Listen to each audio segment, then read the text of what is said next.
é um milagre você ter conseguido vir aqui hoje, né? É a providência divina. Eu falo isso para ele sempre. Ashgaha Pratit, é a providência divina.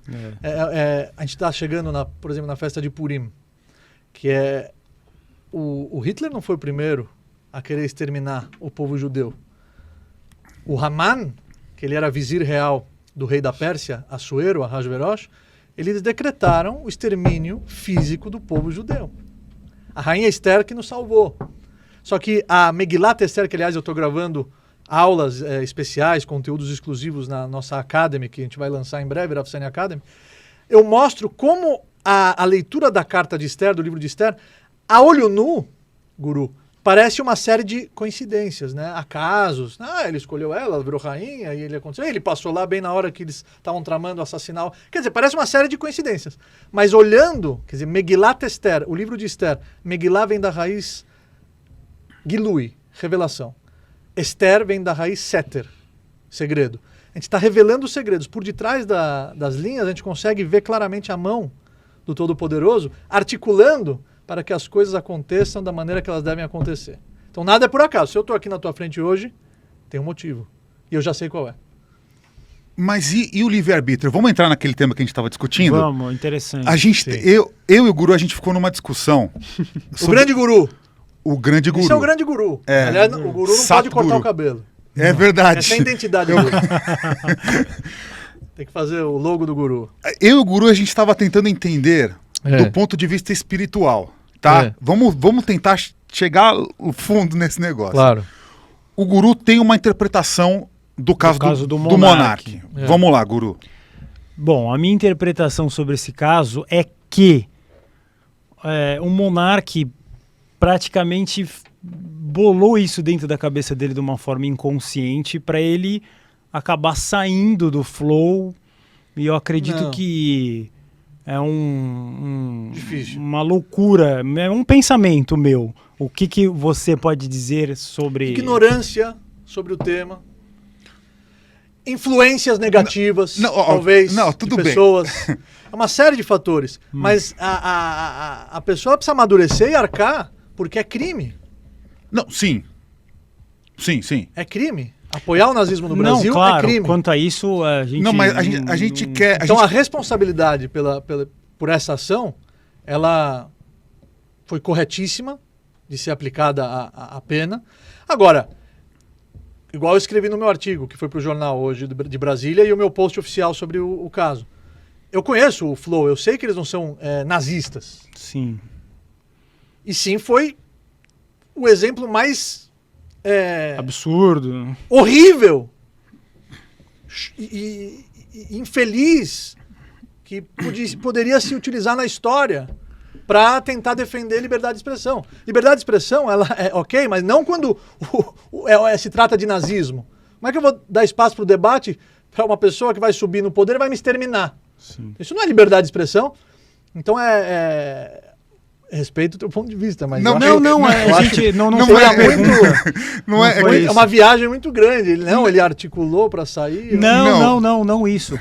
O que a gente está falando o ponto positivo que pode ter dessa história é que essa vai ser falado agora de uma forma para os jovens que estava sendo banalizado. Sim. Então isso é um ponto positivo que se pode tirar dessa história. Igual todas as vezes na história da sociedade, que não é a primeira vez que surgem comentários como esses, as lideranças, as confederações, as federações, os educadores, os rabinos, eles na hora tomam as devidas providências. Eu, como educador e rabino e comunicador, o meu papel é educar, é disseminar valores e conscientizar a população de que o nazismo é inadmissível. Sim. Não, mas então, que na verdade eu vou tentar explicar o que a gente estava pensando, né? Eu vou fazer uma bênção. Pode? Pode, por favor. Bendito és tu, eterno nosso Deus, Rei do Universo, que tudo existe através da sua palavra.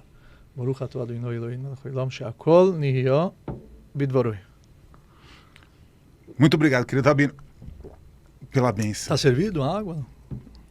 Tô. Eu falei Shakol Nihya Bidvaro, que tudo existe através da sua palavra. Então agradeço pela água. Não tem nada mais gostoso do que a água. A água é, Quando você é tá a com vida, sede, né? é a vida. É a vida. E pela visão da Cabala, a água é espiritualidade. Todo aquele que tem sede, procure a água.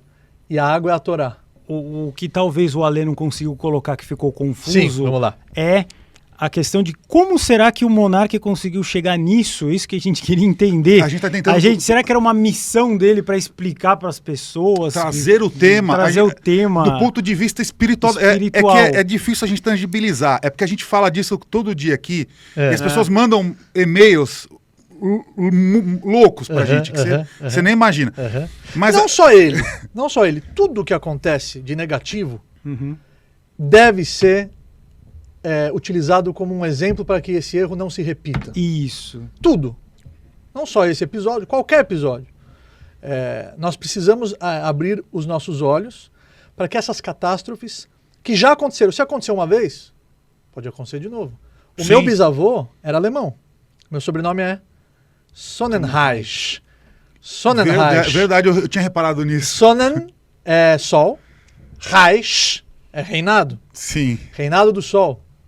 Meu nome é Sunny, que é solarado, né? Sunny. Sunny, yesterday. Então, o meu bisavô alemão morava em Leipzig. Ele falou, não, conosco não vai acontecer nada. Somos alemães. As pessoas não imaginavam. Aconteceu muito isso, Fomos né? os primeiros a morrer. As pessoas não imaginavam que... Porque foi aos poucos. Primeiro, os judeus não podem entrar nos parques. A estrela... Quando começou a utilização da estrela, o meu tio-avô, ele falou, a gente precisa sair daqui.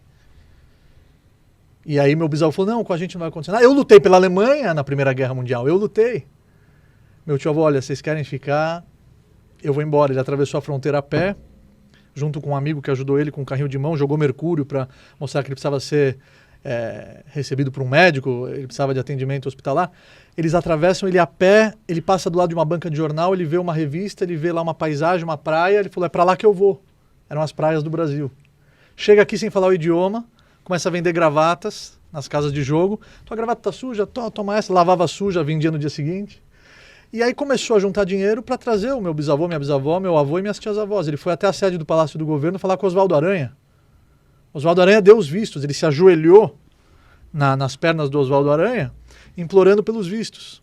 Você vê, sem falar o idioma, você vê que a comunicação nem sempre é com o vocabulário, com a fala. Ela é com o olhar, com gestos, com o coração. Ele mostrou para o Oswaldo Aranha que ele estava desesperado. Oswaldo, o que esse rapaz tem? Não, ele quer dá os vistos. Por debaixo dos selos das cartas, ele trouxe todo mundo. Mas assim, eles não acreditavam que isso poderia acontecer. E aconteceu. Então, só para fortificar aquilo que a gente já havia falado. Não, mas então, o ponto que a gente quer chegar aqui é o seguinte, a gente tá discutindo entre a gente para tentar entender. Qual que é a sua visão sobre o livre-arbítrio? Livre-arbítrio. Sim. Porque a sistemático, entendi a pergunta. Pode concluir. Não, é porque a minha interpretação desse caso, que eu falei pro Guru, Guru, eu acho que talvez, eu tenho uma tendência a achar que o livre-arbítrio não existe mais, né? Que as ações são predeterminadas, mas você vai explicar tudo sobre isso. Pode falar à vontade. Sim. Por favor, ajude a gente. Claro. Então, eu tenho uma tendência a achar isso. Então, eu falei pro Guru, Guru, eu não acho que essa opção existia na trajetória de vida dele. Alguma coisa ia acontecer, aconteceu exatamente como tinha que ser. Não era uma decisão dele, talvez. Talvez fosse um caminho que ele estava predestinado e que talvez fizesse parte de um plano maior, que é justamente trazer essa lição para nós, essa discussão aqui para o país. O Guru acha que não. Ele acha que ele poderia ter escolhido algo diferente, mas que ele tomou essa decisão de forma inconsciente de se autodestruir. Não.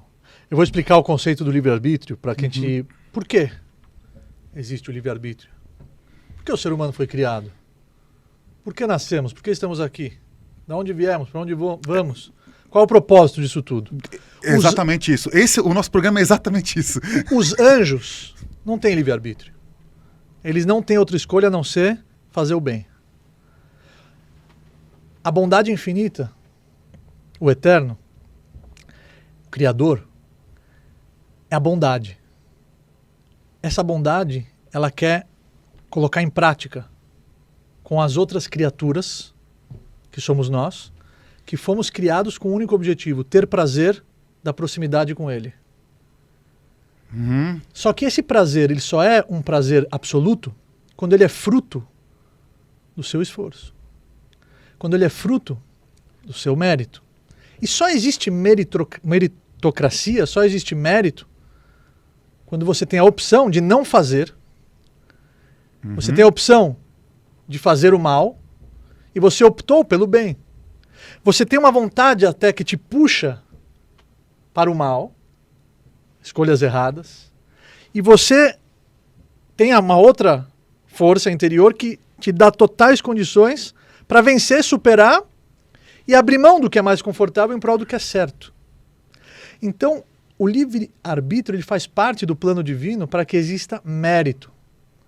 E a partir do momento em que a nossa existência física tem começo, meio e fim, nós precisamos aproveitar o nosso corredor, a nossa passagem aqui, aonde tem uma força que puxa para um lado e outra que puxa para o outro, e eu tenho totais condições de fazer o bem assim como eu posso fazer o mal. Eu tenho um tempo aqui. Se eu saio daqui, pego esse copo e quebro na cabeça de alguém, essa pessoa morre, eu não vou deixar de existir naquele momento.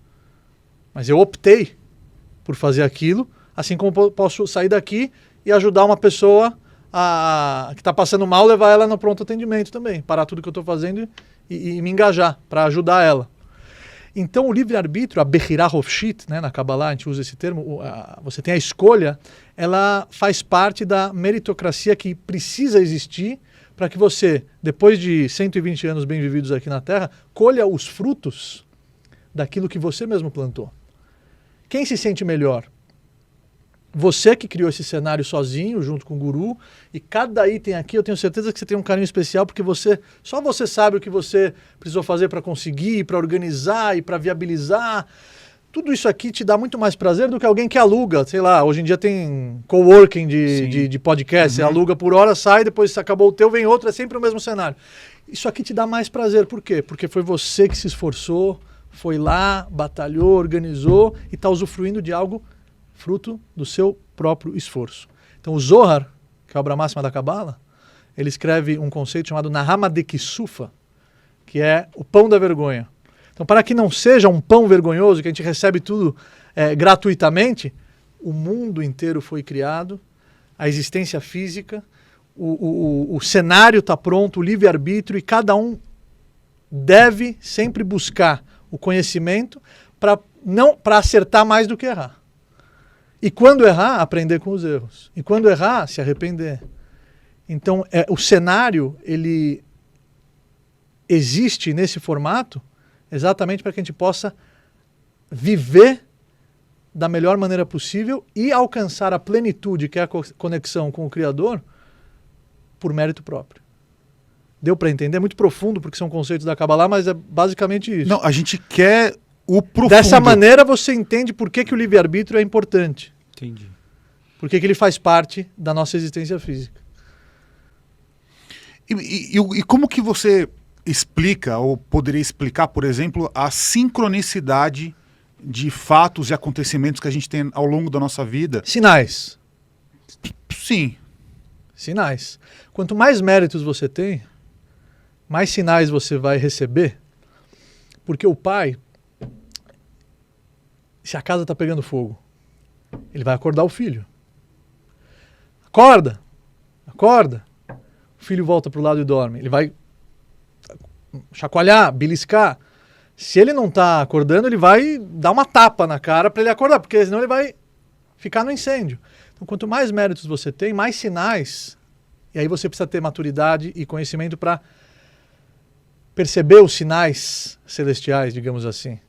Que quando você desvia da sua meta, do seu foco, da sua missão aqui na Terra, esses sinais vão fazer você, opa, peraí, alguma coisa está errada. Eu estou indo pelo caminho errado, eu preciso recalculando a rota. Então esses sinais existem, claro que existem. Você já viveu, eu já vivi, todos que nos assistem com certeza já se depararam com situações que a fizeram chegar em lugares que se não fossem aquelas situações, ele jamais chegaria, e hoje ele sabe que aquela situação e esse momento é extremamente importante para ele poder desenvolver a missão dele aqui na Terra. Isso é um conceito importante. Cada um tem uma missão aqui na Terra. Uhum. Uma missão peculiar sua que mais ninguém pode concretizar a não ser você. Cabe a nós descobrirmos essa missão, porque faz parte do livre-arbítrio. Porque se eu já soubesse, então ia ser muito fácil o caminho. Por isso que existe uma missão como povo, existe uma missão como ser humano. Existe uma missão sua como pai, como trabalhador, como apresentador e também como uma missão específica que a sua alma veio para o mundo para retificar. E por isso que você nasceu. Para a alma é muito melhor ficar lá. Se ela veio ao mundo, sinal que a retificação é específica. Ela só pode concretizar isso descendo para o mundo novamente. Tá, vamos fazer um exercício aqui interessante pensando nisso. E isso explica o seu seguidor que meu pai faleceu, a minha mãe... Ninguém deixa de existir. Nós somos seres espirituais. A voz que você está escutando é a voz da minha alma. O movimento que você está vendo é a minha alma, o corpo é a roupa. Nós deixamos de existir fisicamente, mas a nossa alma continua. E acho que o processo maior é lá e não aqui. Aqui é uma parcela pequena do que realmente está por vir. Entendeu, Alê? Então a pessoa... óbvio, nós somos seres humanos, temos sentimentos.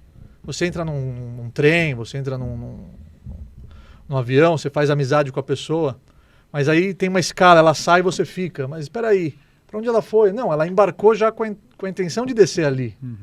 E você vai continuar. Então cada um tem um endereço, tem uma missão específica. É uma nota musical que só ele pode reproduzir. Eu tô dando uma olhada aqui. No chat? As pessoas querem... Faz o seu exercício aí, Guru. Não, o exercício que eu ia fazer, a gente falando do monarca, livre-arbítrio, etc. Sim. Se ele fosse procurar você agora, vamos fingir que eu sou ele, o que você falaria depois dessa ignorância grotesca que aconteceu, assim? O que a gente poderia fazer? Porque provavelmente ele vai ter que procurar ajuda. Como rabino, Sim. receberia, repreenderia e conscientizaria ele do erro, do grande erro, um erro até que nós não temos como mensurar, porque com a internet, com a velocidade das informações é impossível. E o meu papel é educar, é orientar. Eu como rabino, eu não sou da filosofia de cancelar, e sim de educar. Sim. Essa é a minha missão.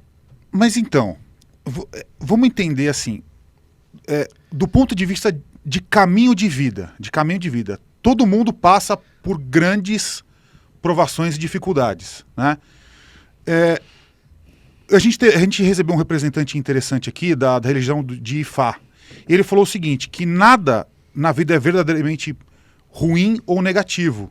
Tudo faz parte de uma correção de rota. Como que você vê o caminho espiritual dele, por exemplo, ou de qualquer pessoa que comete algum grande erro na vida, nesse sentido? Assim, tudo faz parte de uma correção de rota, ou, às vezes, pode ser uma manifestação pura do mal na vida daquela pessoa naquele momento? Como que você enxerga isso? Igual falamos. As dificuldades, talvez? Somos passíveis ao erro. Existem erros de gravidade maior. Quanto maior é o erro, as consequências são piores e mais difíceis de serem reparadas. Mas uma das maiores bondades que o Criador fez conosco é a possibilidade de nos redimirmos. Se eu pego essa... Não vou pegar essa vela que deve ter... difícil de você ter conseguido. Mas se eu pegar esse livro e rasgar... como é que eu vou fazer ele voltar a ser como ele era? Não dá. Não dá. Eu posso colar com durex, tentar, mas vai ficar... Não dá. O conceito do arrependimento no judaísmo, ele é muito bonito, porque a chuvá, que a gente traduz como retorno, né? Chuva, a gente traduz como você errou o alvo, se desviou, agora está retornando para a estrada correta na sua vida. Ele é mágico, porque é uma oportunidade que o ser humano tem de se arrepender de verdade, se sentir mal pelo erro, verbalizar o seu erro e receber sobre si, não fazer mais, e dependendo da gravidade do assunto, até ir além. Então, Eu acho que todos os erros da vida de qualquer pessoa, eles precisam e devem ser encarados como oportunidades de crescimento, de evolução. E a dor e o sofrimento? A dor e o sofrimento são duas coisas diferentes. Nós não podemos deixar a dor se transformar em sofrimento. A dor é inevitável. Aliás, tudo de mais bonito na vida se conquista com dor. O parto, as grandes vitórias, você tem que lutar, abrir mão e você sentiu dor. A dor, ela faz parte do processo. Agora, você não pode deixá-la se transformar num sofrimento, porque aí você perde as esperanças e você fica sem chão. Então, o correto é você analisar da seguinte maneira. Tem uma frase no Zohar também que fala o seguinte: Kol de'avid rachmanah letav avid. Tudo que Deus faz, ele faz para o bem. Quer dizer, no sentido que é doloroso agora, eu não estou entendendo o motivo, mas eu tenho plena confiança que isso vai me fazer chegar onde eu tenho que chegar, e eu não chegaria se não fosse esse desconforto atual. Se não fosse esse desconforto que eu estou sentindo agora. Então são duas coisas distintas.